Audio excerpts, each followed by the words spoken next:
దేవుని నామమునకు స్తోత్రంలో ఈనాటి ధ్యానాంశము సమర్పణ కలిగిన కన్యకలు.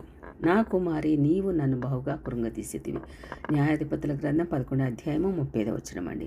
పరాక్రమవంతుడే బలాఢ్యుడైన యోఫ్తా తన కుమార్తెను చూచి దుఃఖించుచు పలికిన మాట. ఇంతటి యోఫ్తా ఇశ్రాయేలుకు 9వ న్యాయాధిపతి అండి. అతని జన్మ కారణమును బట్టి ఒక పర్యాయము అతడు గిలాది వారిచే త్రోసివేయబడినా తిరిగి ఆ ప్రజలే అతనిని తమ ప్రధానినిగాను అధిపతినిగాను నియమించుకొనడం అద్భుతమైన దైవ సంకల్పం. విగ్రహారాధన నుండి మళ్ళుకొనిన ఇశ్రాయేలీయులు తమ పాపమును ఒప్పుకొని తమను రక్షించమని యెహోవా దేవునికి మొర్రపెట్టగా ప్రభు వారికిచ్చిన సమాధానమే యోఫ్తా. అవును, త్రోసివేసిన రాయి మూలకు తలరాయి అన్నట్లుగానే జరిగిందండి. అతడు అమ్మోనీలతో యుద్ధంకు వెళ్తూ, నీవు నా చేతికి అమ్మోనీలను అప్పగించిన ఎడల నేను క్షేమముగా తిరిగి వచ్చినప్పుడు నన్ను ఎదుర్కొనుటకు నా ఇంటి ద్వారము నుండి బయలుదేరి వచ్చినది ఏదో అది యెహోవాకు ప్రతిష్ఠితమగును, మరియు దహన బలిగా దానిని అర్పించేదును అని మొక్కుకుని వెళ్ళాడండి. బహుశా ఆవు, కోడె, మేక, గొర్రె ఎదురు వస్తాడని అనుకున్నాడేమో. మహిమాన్వితుడైన యెహోవా దేవుడు అమ్మోనీలను అతని చేతికి అప్పగించగా వారిని సంపూర్తిగా హతము చేసి జయశీలిగా ఇంటికి వేయించేసి సమయమున సంతోషముగా ఉన్న వేళ ఊహించనిదే ఎదురైంది. కన్యకైన యోఫ్తా కుమార్తె తంబూరలతో నాట్యముతో ఎదురై వచ్చింది. తండ్రి హతశుడయ్యాడు. యోఫ్తా అంతటి బలశాలి ఒక్కసారిగా కృంగి శోక సముద్రంలో మునిగాడండి. ఒకవైపు ఏకైక సంతానమైన పుత్రిక, మరోవైపు తన దేవునితో తాను చేసుకున్న మొక్కుబడి. మానస్థితి అతని మనసు అపారమైన దుఃఖంతో పిచ్చివాడైపోయి తన బట్టలు చింపుకొని ఆమెను చూచి దుఃఖముతో, నా కుమారి, నీవు నన్ను బహుగా కృంగజేసితివి. నీవు నన్ను తల్లడింపచేయు వారిలో ఒకటివైతివి. నేను యెహోవాకు మాట ఇచ్చినాను, వెనుతీయలేను అంటూ వాపోయాడు. అతని దుఃఖములోనూ ప్రభువుతోనూ చేసిన మొక్కుబడి మరవలేదు. అటువంటి గొప్ప త్యాగమూర్తి యోఫ్తా. కుమార్తె గురించి ఎన్నెన్నో ఊహా సౌదాలు నిర్మించుకున్నాడో కదండి తండ్రి. వైభవముగా కుమార్తెకు వివాహం చేయాలని, మంచి భవిష్యత్తు కల్పించాలని, తన స్వాస్యమంతా ఆమెకు ఇవ్వాలని, అందాలు మేడలు కట్టించాలని ఎన్నో ఊహించుకుని ఉండవచ్చు కదా. ఇది ప్రభువుకు కావాల్సి ఉన్నది అని గాడిద పిల్లను ఎవరు ఊహించనిది గూర్చి చెప్పినట్లు ఆ కుమార్తె ప్రభువుకు కావాల్సి ఉన్నది. అది యోఫ్తా కుమార్తె అయినా సరే, మరొక ఎవరి కుమార్తె అయినా సరే, విధేయత గల ఆ ప్రియ కుమార్తె, నా తండ్రి యెహోవాకు మాట ఇచ్చి ఉంటివా, నీ నోట నుండి బయలుదేరిన ఆ మాట చొప్పున నాకు చేయుము అని తనతో దేవునికి సమర్పించుకుందండి. ఆ మాట తండ్రికి చెప్పిందండి. తండ్రి సెలవు పొంది 2 నెలల పాటు చిలకత్తెలతో కూడా తన కన్యత్వాన్ని గూర్చి ప్రలాపించి తిరిగి తండ్రి యొద్దకు రాగా అతడు తన మొక్కుబడి చొప్పున ఆమెకు చేశాడండి.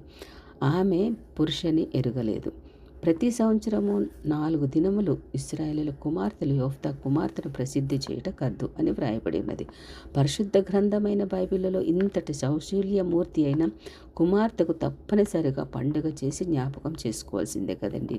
బహుధన్యురాలు ఆ కుమార్తె. ప్రభువు ఏర్పరచుకొని పిలుపుని అందుకునేసరికి యోఫ్తా కుమార్తె కన్యకగా దేవుని కోసం ప్రతిష్ఠించబడింది. అట్టి ఆ మలిన కన్యకలని ప్రభువు తన సేవ కోసం పిలుచుకుంటాడండి.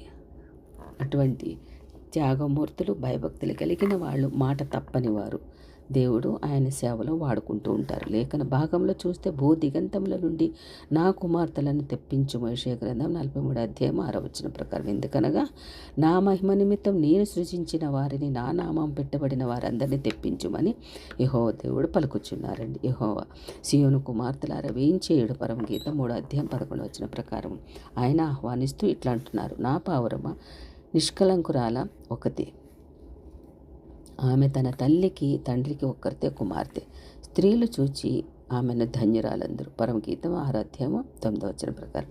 అట్టి నిష్కళంకురాలైన నిందారహితురాలైన ప్రభువును ఏర్పరచుకుంటాడండి.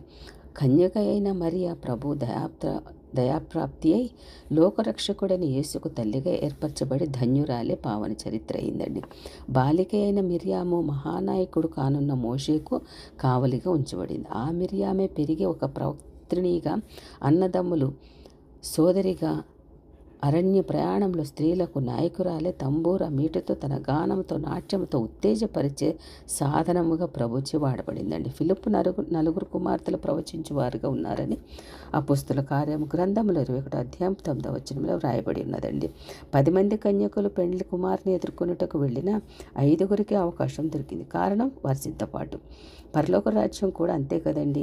పిలువబడిన వారు అనేకులు, కానీ ఏర్పరచబడిన వారు కొందరే అని దేవుని యొక్క వాక్యము మనల్ని హెచ్చరిస్తుంది. అలా ఏర్పరచబడిన కన్యకలు పరలోకంలో వేంచేస్తూ వాక్యం గురించి వారు సిద్ధపడి ఉంటారు, దర్శించుకుంటూ ఉంటారు. యూదా కుమార్తెలు ఆయన న్యాయ విధులను బట్టి ఆనందించుతారు.